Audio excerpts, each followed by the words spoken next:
Today we are going to make an expert advisor using two of the most popular indicators, RSI and ADX. We use this expert advisor to trade for 1 year. Welcome to the Trading Programmer. First, we need a strategy to build our expert advisor. We open trades using ADX and close trades with RSI. To be more specific, we open buy trades when plus directional index crosses minus directional index in an upward direction.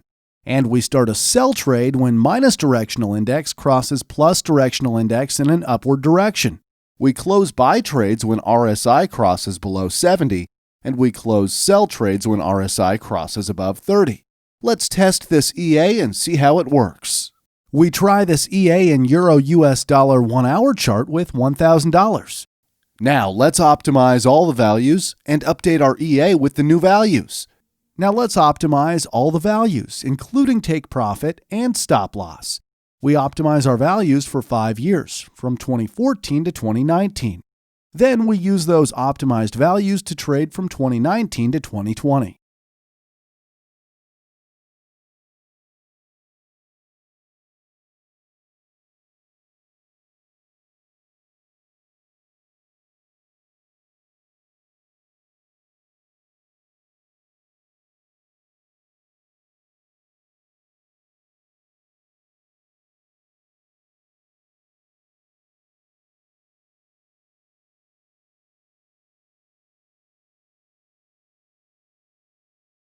These are the optimized values for the 5-year period. Now let's see the results for a 1-year period.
These are the results for a 1-year period. If you want to download this expert advisor, we will link it down below. Please subscribe and click on the bell icon to be notified about similar videos. Please leave a like to support the channel. Comment what indicator you want us to automate next. Thanks for watching.